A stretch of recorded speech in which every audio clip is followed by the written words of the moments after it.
Bonjour, everyone. Hi, this is Neshi Lokotz. Welcome to Star Nations Radio Network, and you are watching The Mystery School. And this is on Thursday night, February 8th. And we have our co-hosts with us tonight as well, Carl and Ortrun Franklin. Ortrun is under the weather this evening, and so it'll be Carl and I. Ortrun, of course, even though she might not be on camera, she's still with us, right? She's still with us.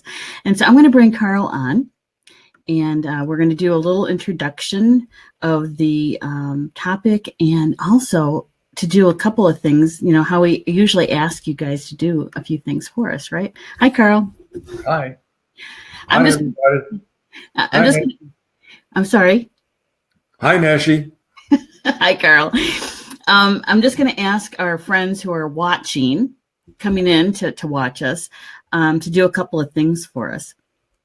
And that is that if they wouldn't mind liking the broadcast and also sharing it. And the reason why we do that, if they would help us out with that, is because, Facebook is a funny little creature. And sometimes in order for us to be found easily, we have to have people liking us and sharing the video.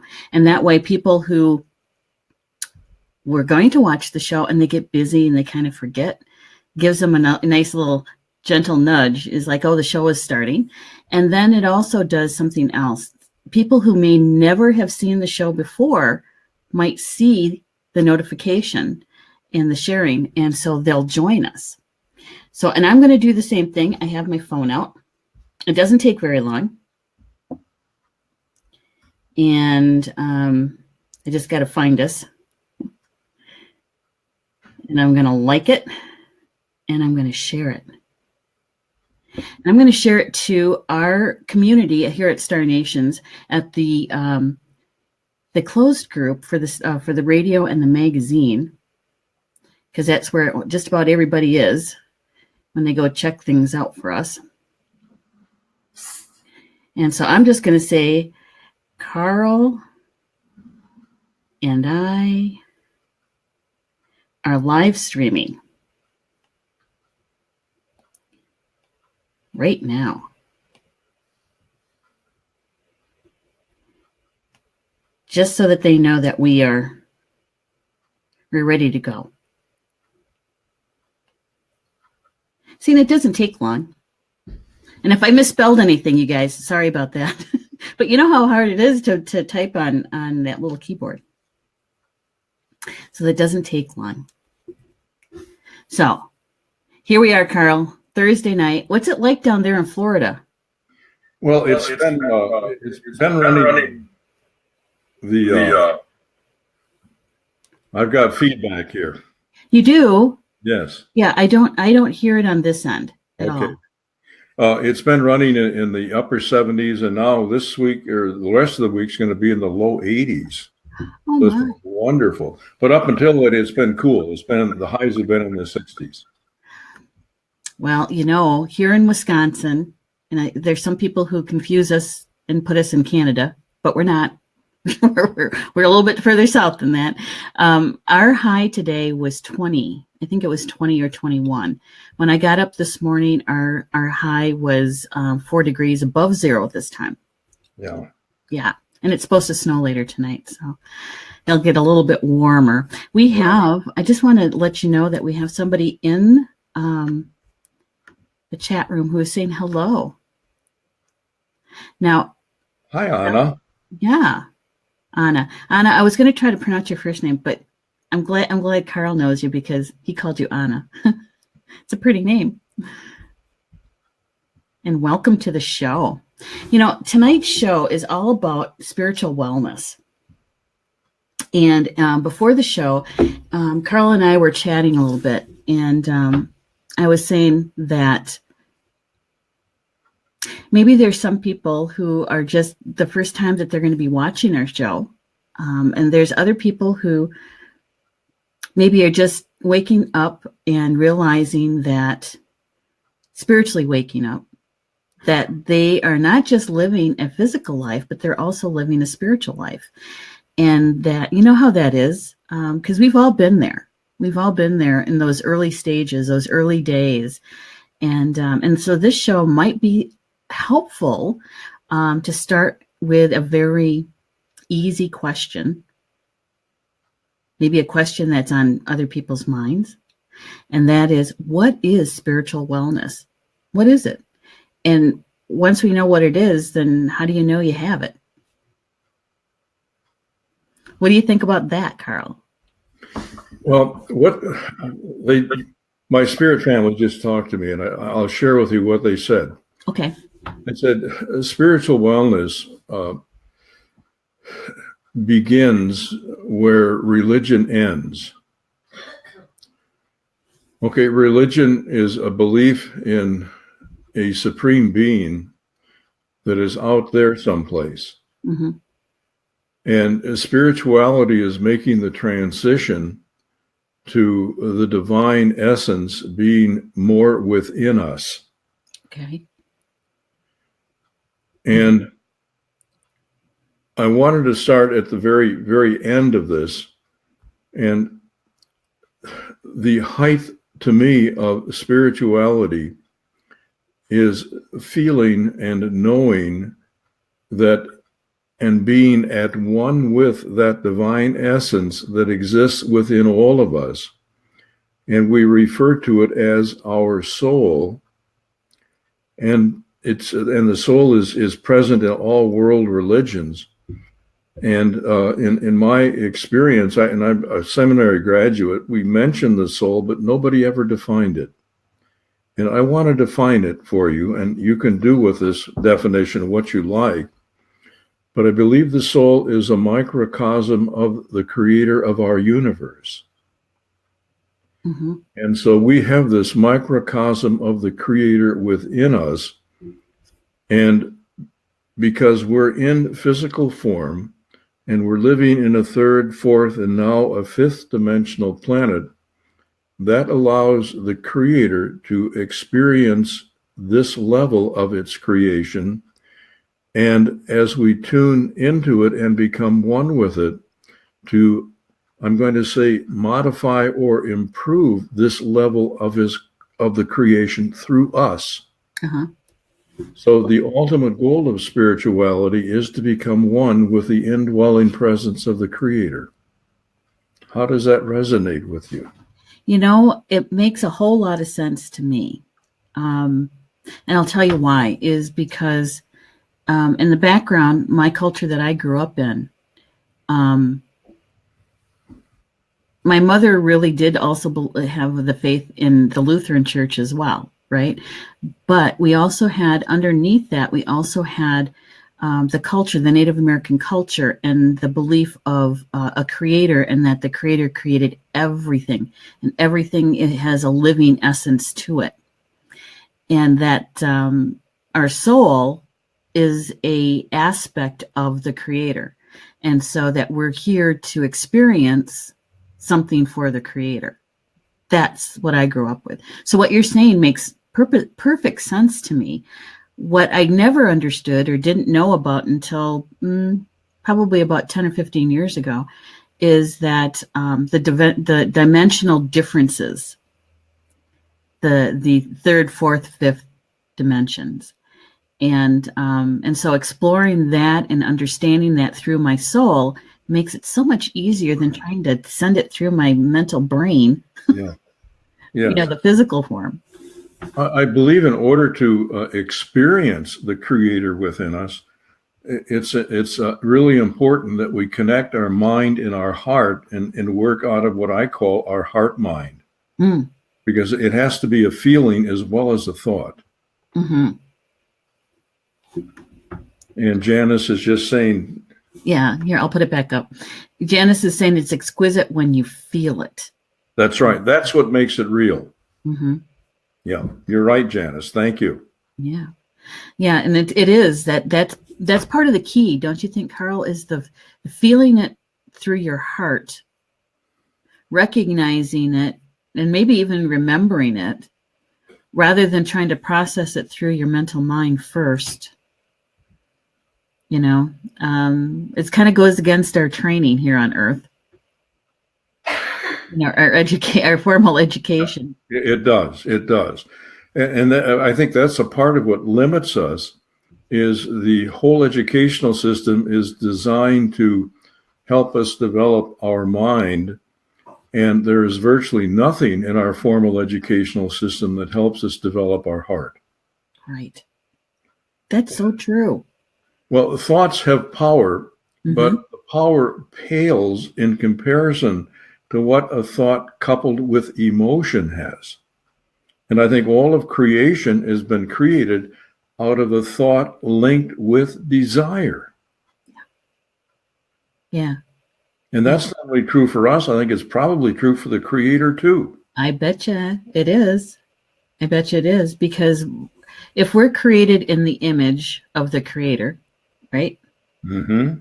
Our essence, then wouldn't we have the essence of the feelings, the emotions, the joy? I keep hearing the word over and over: ecstatic, ecstatic, ecstatic. I like that.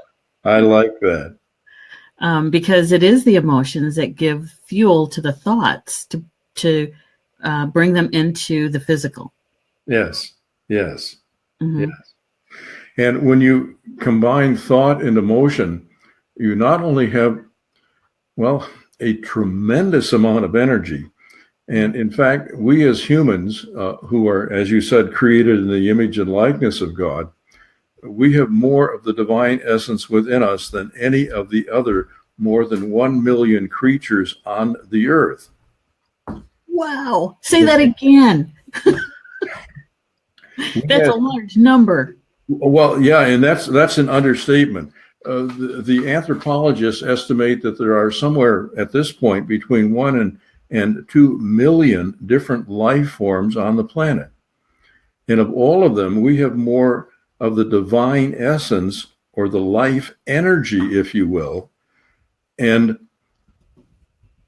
we are the one species that has, in many ways, reshaped the surface of the earth.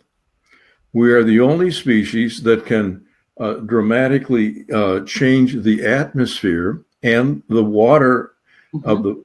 We're the only species that have created governments, religions, economies, etc. And it's hard to look around and see anything that we did not create or was created by nature. It's all man-made. Okay, so we are the gods of the planet, and that's why I think Jesus said, don't you know you're God? And the psalmist said the same thing. You are God. Yeah.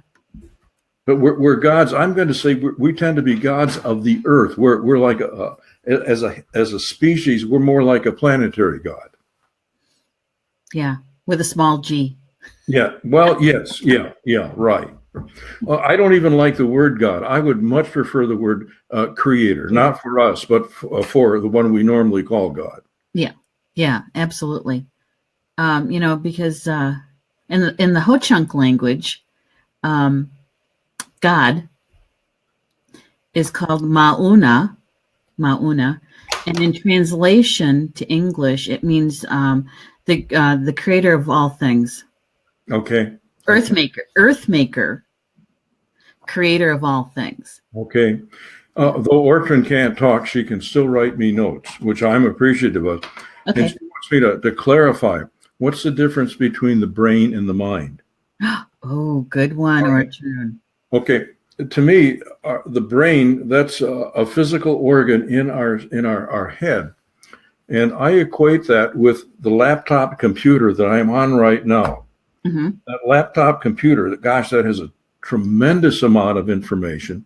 It has a memory, and but if it wants more than that, or if I as a person want more than is in my brain, for the laptop, we have to go into the internet. Yeah.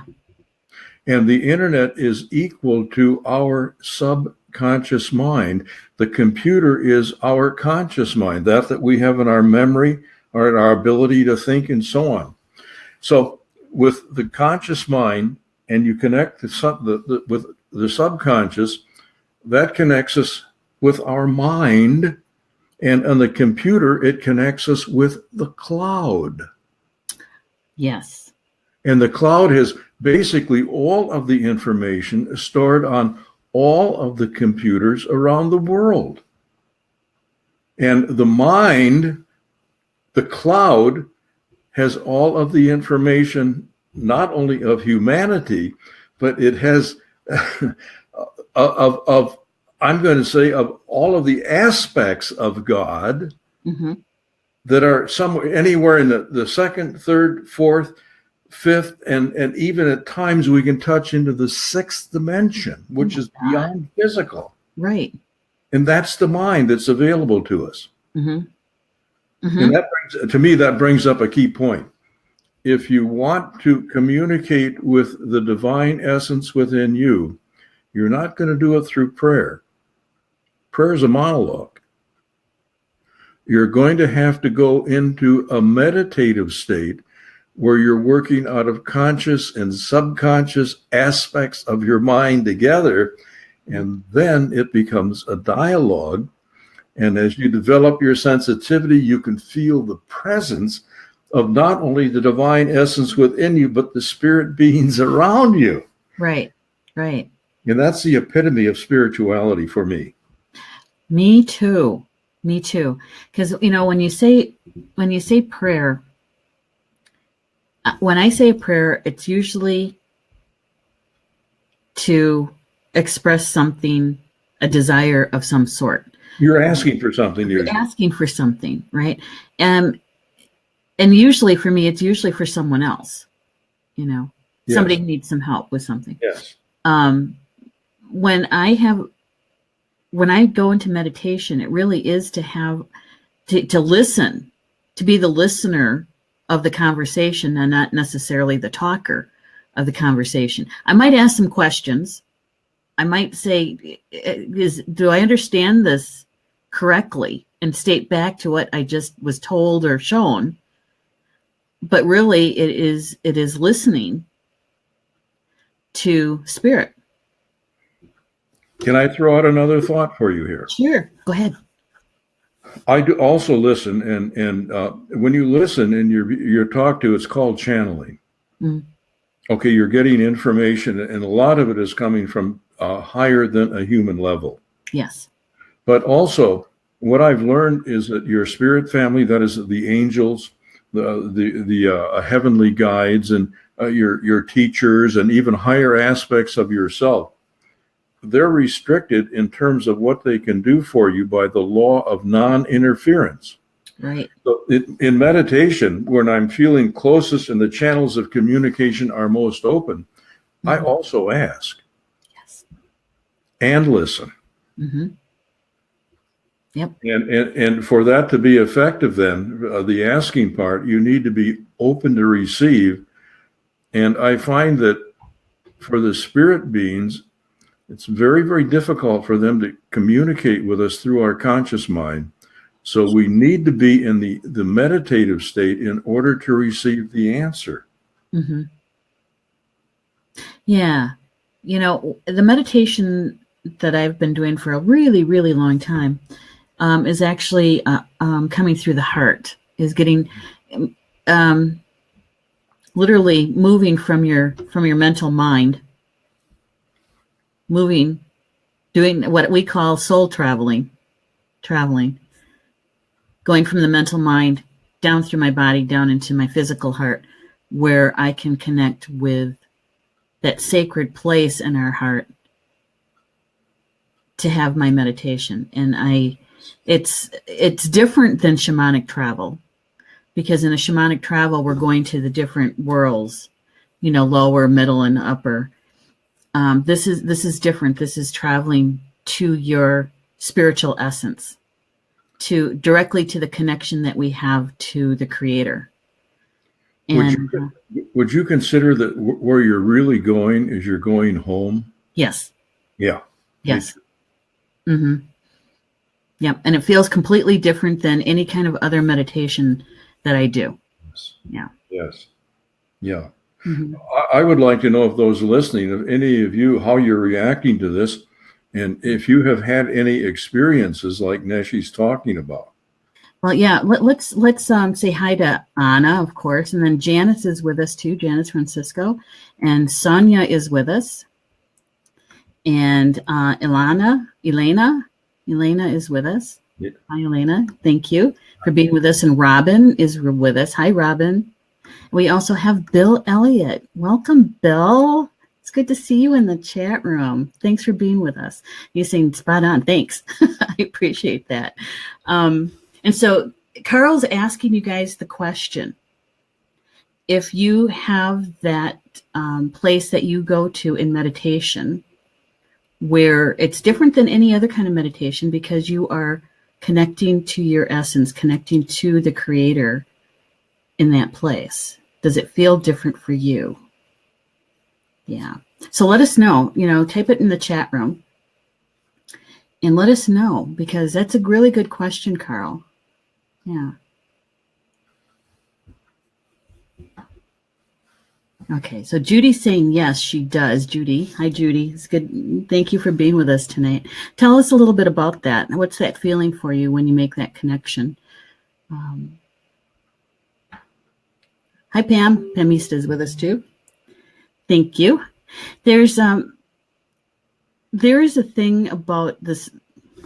Okay, when we first started the show, we were talking about spiritual wellness, and I had asked Carl, those people who might just have maybe first time they're watching the show, or they're just realizing that they're a spiritual being in a physical body, starting out their conscious earth walk here.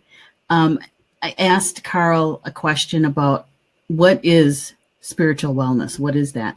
And Carl said that he wanted to start from the end and work forward. So we're working our way forward. For those of you who just joined us, that we're talking about spiritual wellness, and Carl gave us a great definition of our soul and where that is. And so, Yeah, let me repeat that, Neshi. Okay. Sure. Yeah, go ahead. Our soul is a microcosm of the universal Creator. We are created in the image and likeness of God. So because he can implant, or she can implant within us this divine essence of him herself. And we are then the Creator in physical human body here on this third, fourth, fifth dimensional planet. And Jesus said, don't you know you're God? And we are, in essence, we are the gods of the planet, because we have more divine essence and wisdom and so on within us. And we're the only species that have created governments and economies and religions and healthcare and technology, and the only species that can leave the planet. That's true. That's true. Oh my gosh. Okay, so we have a couple people here sharing with us. I'm going to take our names down so that we can see their comment. Anna is saying, for me, it feels like joy, happiness, and a floating sensation. That's wonderful. Mm-hmm. Please, in that state, please express your gratitude, your appreciation, send them your love. And if you have any requests, do not hesitate to ask, because they feel that same way about you.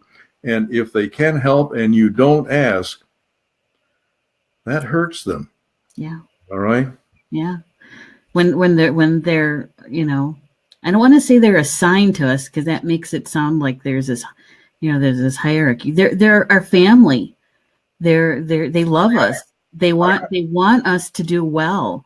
They want us to be happy. And so, so if we don't ask them, I get this picture sometimes that maybe they're playing poker or playing a card game and they're waiting for me to ask. Well, she's going to do it now. Nope, not this time. There's another side to that for me. And that is that we're their teachers. Yeah. because most of them have never had a physical body. They've never been in a physical reality. They've never born or raised children, especially teenagers, and so on. So by observing us, they're able to understand this level of God's creation without physically having to come here. Yeah. So they very much appreciate what we're doing for them, and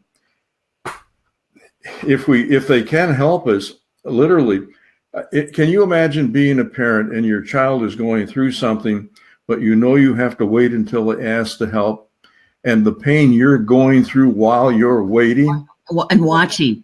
Yeah, don't put them through that. No. Now, Judy is saying it's just a peaceful place rather than being in the Megatron on a regular place. It's everything. It's like everything is lifted. Did you know, Judy, that peace is one of the highest things that we can feel on the earth? There's only one thing higher that I'm aware of, and I call it at-one-ment. Mm. Okay?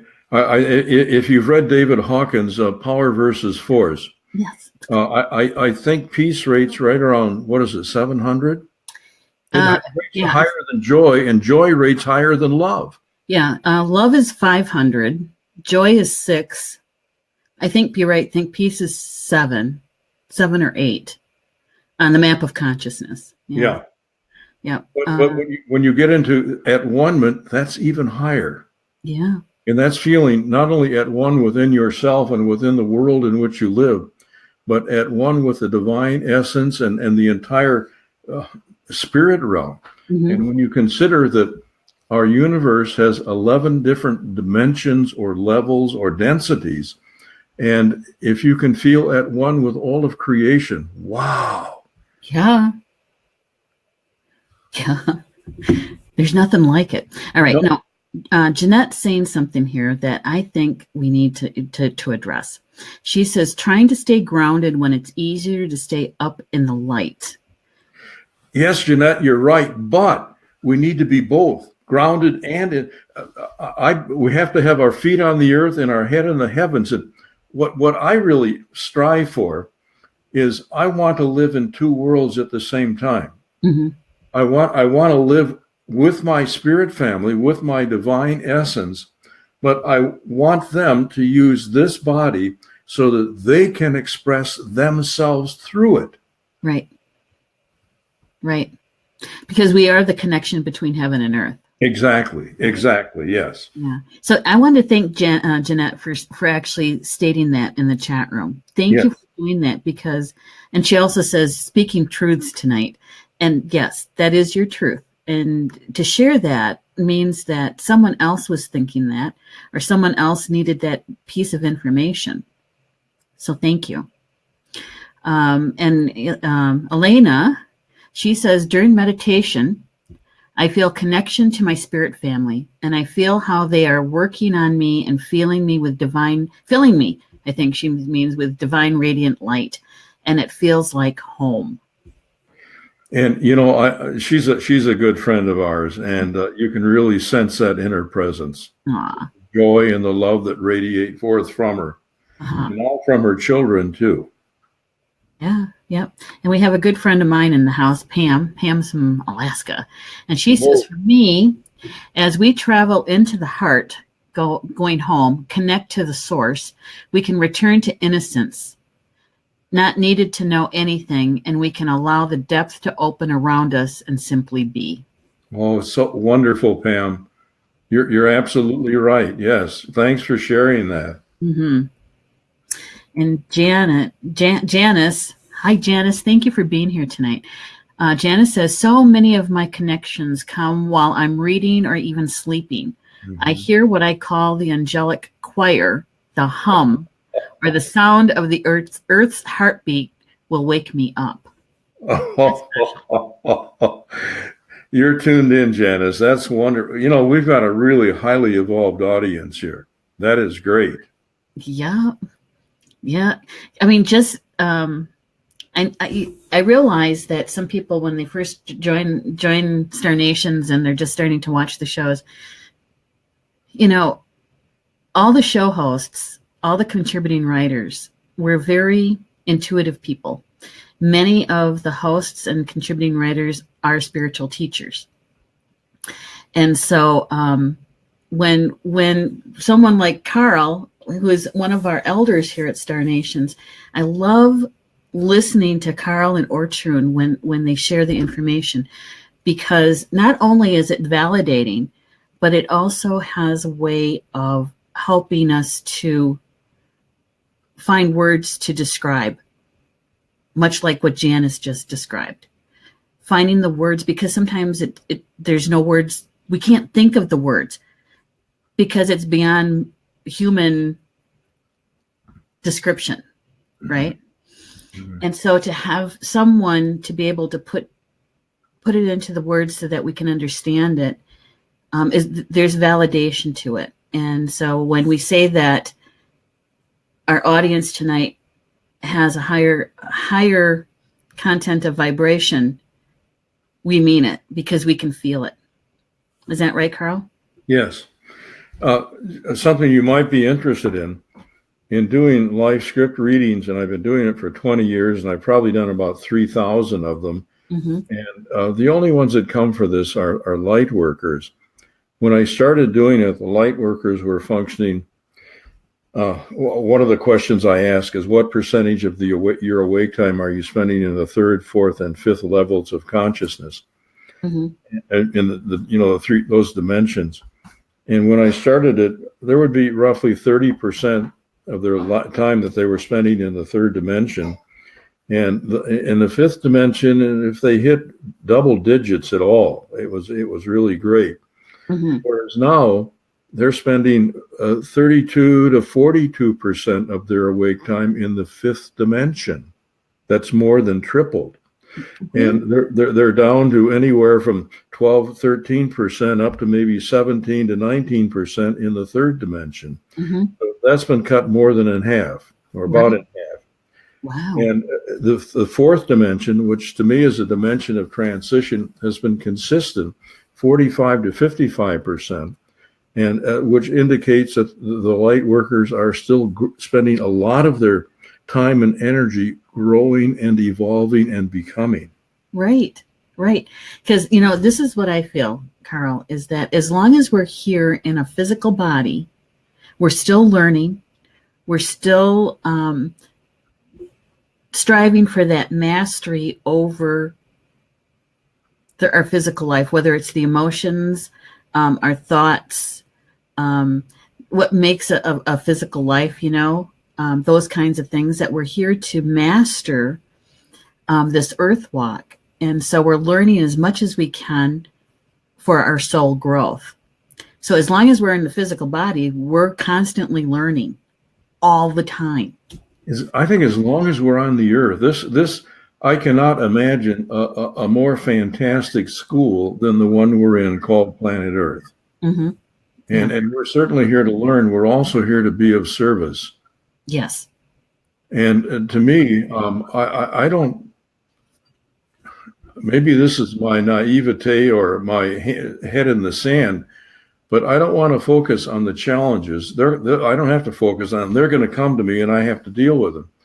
But I want to focus on the outcome, mm-hmm. and that is becoming one with my divine essence and allowing it a free run to use this body for its purposes. Yeah. For me, I had a really rough 2017. And what I learned from all of that was allowing what I do to come through my heart and not my brain, not the egoic part of me, mm-hmm. but through my heart. To lead that way, that means that my soul is leading. Yes. And the ego we still need it. It's still there. But the ego is really more of a worker bee now. Yes. And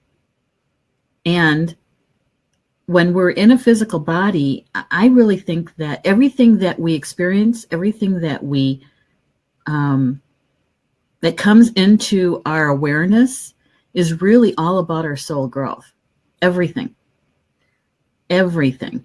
And so I would rather spend my time and my energy on what am I learning here?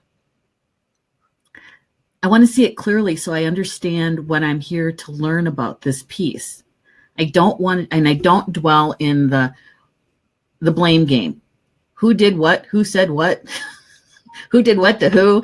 You know, if it's what I'm concerned about is my side of the road, my side of the street. What can I do to learn this, whatever it is I'm learning, in the most graceful way possible and as completely as possible? I agree. Yeah.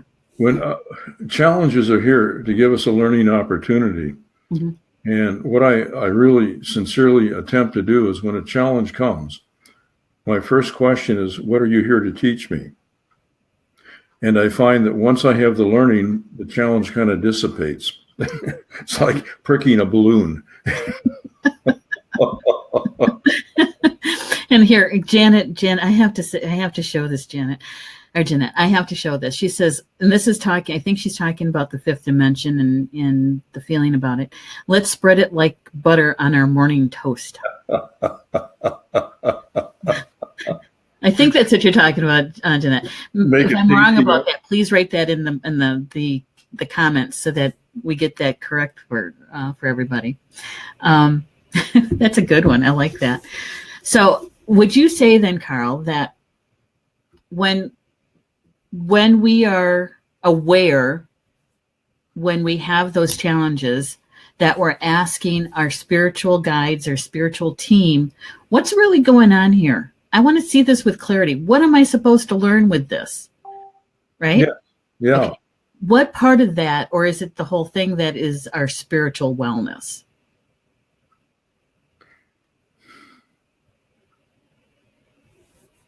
I'd have to, I don't know what you mean by the whole thing, but I would agree with it nonetheless.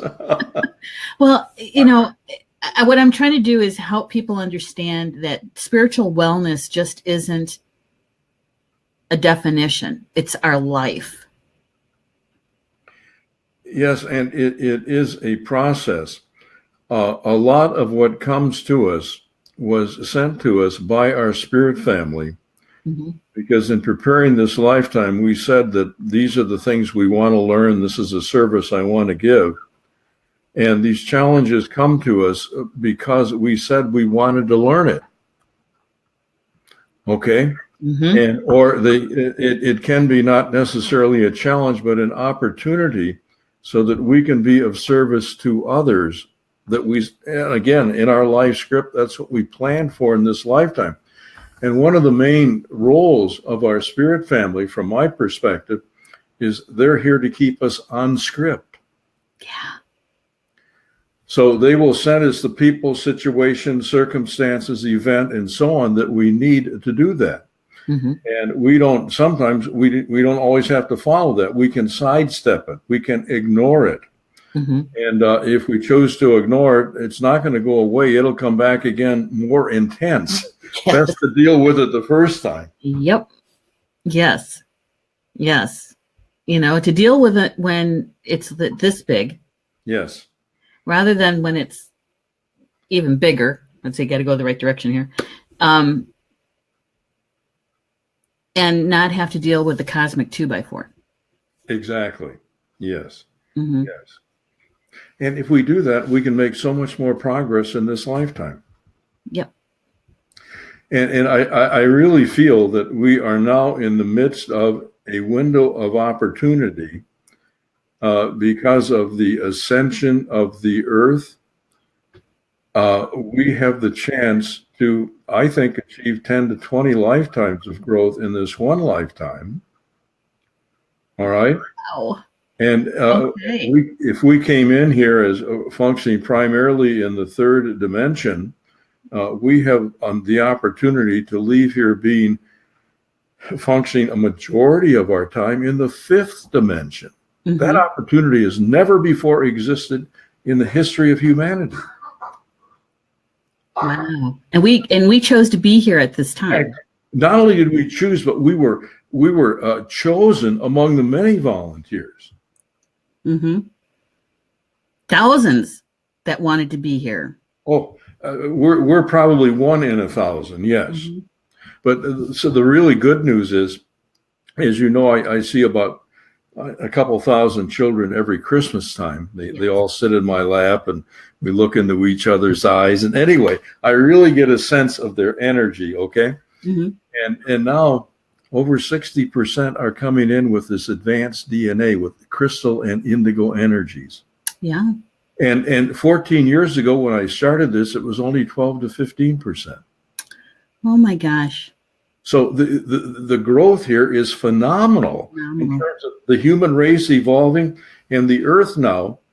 Well, let me back up here. The collective consciousness of humanity Mm-hmm.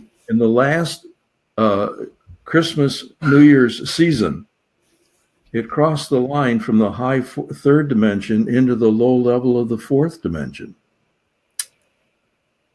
All right?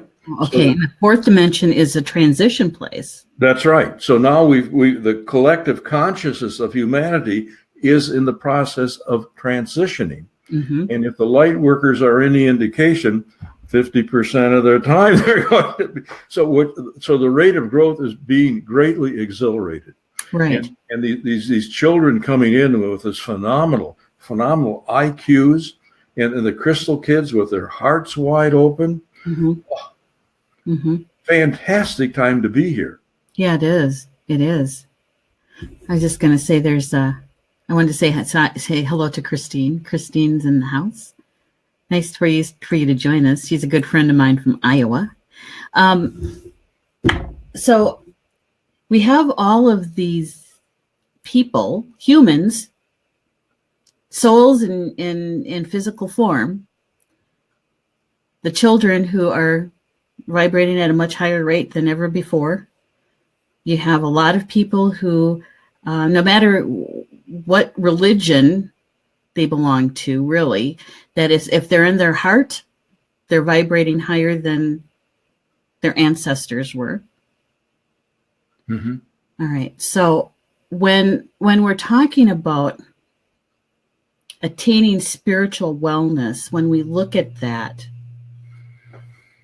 I have to say that most of us have spiritual wellness. We may not recognize it. We may not consciously know it's there. Maybe on our bad days. And we do have them. We do have them on occasion.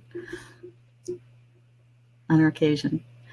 So when spiritual wellness, if we have it, because we do, and we recognize it, we claim it, how do we maintain it? Meditation, meditation.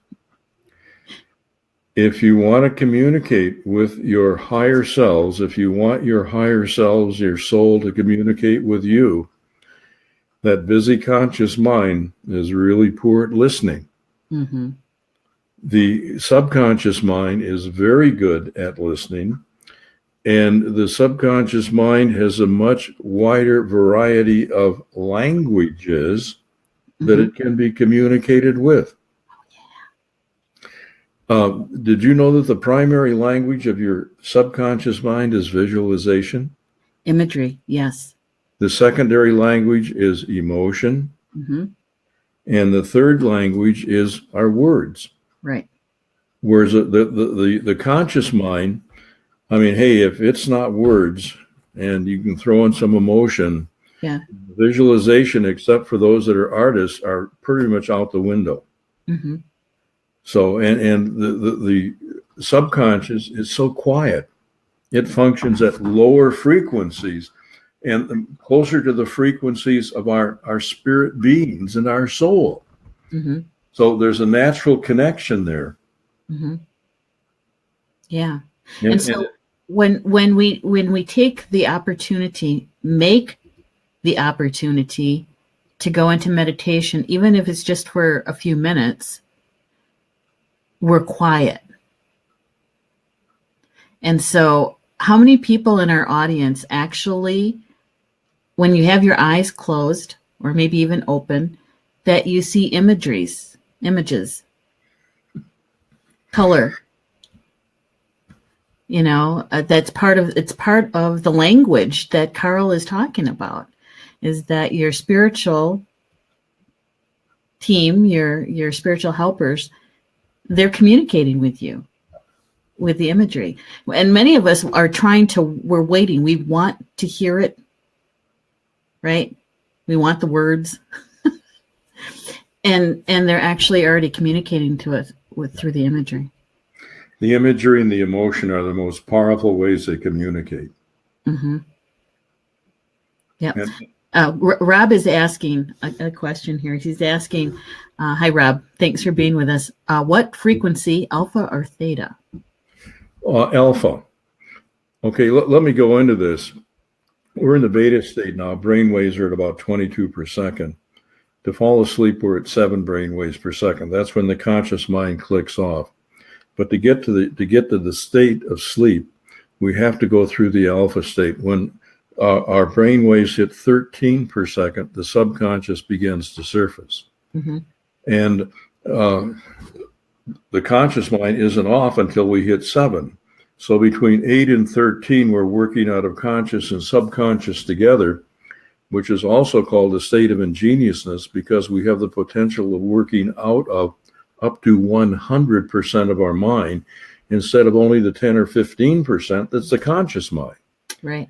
So that's why we meditate in the alpha state, because we're working out of the conscious mind is aware of what the subconscious mind is getting.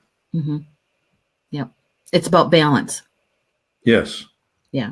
It's about balance. And that way, when we're receiving the information, we bring it in, and I have to sit with it for a little while. I might not understand it 100%. I need to sit with those images and the feelings. Some of it comes right away, but other times I need to sit with it for a bit to truly understand it. And Jeanette is saying, when I was asking about the colors and imagery, she says all the time. Okay. And my guess is that, Jana, you probably have some crystal energy, because they tend to be the more visual and the more feeling. Mm-hmm. Yeah. And Rob is saying that he does too. Good.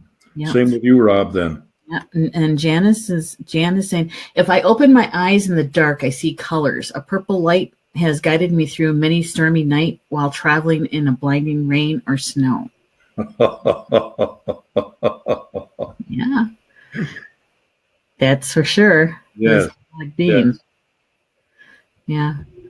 Yeah. Jeanette's agreeing with you. She's saying yes, indeed, about the crystal. Yeah. So, it's not, the show is to be talking about spiritual wellness and how to attain it and how to maintain it. And really, audience, you already have it. It's recognizing it, claiming it, being it. Mm-hmm. And the maintaining of it is like any part of your health overall, is to take the time to meditate, just to be quiet. Okay, I'd like to offer 2 other suggestions that can help maintain it. Mm-hmm. In my meditation, if not every day, at least every other day or so, I ask my spirit family to help me open as wide as possible all of the chakras and energy centers. Yeah. Not only in my 4 bodies, but the energy centers that go down into the earth and the energy centers that are above me. Mm-hmm. And not only to open them and help me keep them open, but to also help them to stay at the highest frequency they're capable of, mm-hmm. while being in balance with one another. Right. Okay. That allows me in channeling, it allows me in through my everyday to take in from the higher dimensions, the higher frequency energies, It allows me to take in from the earth the powerful earth energies to give my physical body strength. Mm-hmm. And as we mix the two, we have the best of both worlds then. Right. And the other thing that I work with every day, at least once a day, is I'm asking my spirit family to please build a bubble of light around me, around Ortrun, around our house, around our car, mm-hmm. and to fill that energy with the energy, the wisdom, the love of the spirit family, primarily the angels. Right. All right. Right. And I do that because if anything is coming toward me of a dark nature, mm-hmm. it cannot penetrate the bubble of light. Right. And what I do every day, and this is a special part of the work that I do, and I know that I volunteered to do it, so it's in my live script, is when I wake up in the morning, it varies from, it used to be a couple dozen, now it can be a couple thousand each morning, disembodied souls. Yeah. And when they had the opportunity to go into heaven, which was there when they died, they said no, they weren't ready for it. They were fearful or whatever, but mm-hmm. now they are ready. So I've got psychics have said I've got a red flashing neon sign that we can't see, but they can. That says, come to me and I can help. And my job is to help them find the entrance to heaven. Mm-hmm. Because when they said no, they didn't want to go, poof, the entrance was gone for them. Mm-hmm. So anyway, I simply call on their loved ones from the heavenly realm to guide them to the angels of transition that then take them to the tunnel and they have a second chance of going in. Mm-hmm. Loved ones and encourage them to go in because that is in their highest good. Right. So anyway, but if I didn't have that bubble of light, wowee, there's a real good chance that some of them would try to attach to me. And I don't need that. Oh, no. Okay. No. And in the counseling I do, the first thing we check is, do they have any entities attached to them? And if they're addiction or they're chronically depressed or even chronically ill, almost always there are. So then as long as these entities are attached, there's no cure. Right. Okay. So anyway, that's a part of my role and a part of what I have to do to in order to stay on my path and do what I'm here to do. Mm-hmm. And it's important for you to keep yourself protected too, all of us. Right, all of us. Yeah. I get a little bit of feedback going on my end here. I don't know what that is. But we'll keep going. Hopefully it'll relieve itself and it'll go away. But you're right, and the work that I have done in the past about being protected, very similar, using the Merkaba and programming it. And it's very similar to what you described. It's impenetrable, 5 layers of light, you know, so I can, and I was shown that a long, long time ago because of the kind of work that I was doing and the service I was providing. And so things have shifted a bit, but I still have it. And now I use it for different reasons. But, we have somebody, I just love this. I have to show this, Jeanette. She's saying, I work in an emergency room and have to shut myself off oftentimes. 18 years in this career field has me still loving my humanitarian side, yet struggling with energetically. I do surround myself and my family, but it seems my life force seems a bit depleted due to the empathy, to be empathic. Okay, Janet, can I offer you a suggestion here? Do not, in your work, use your energy. Keep your crown chakra wide open and ask your spirit family to channel their energy through you.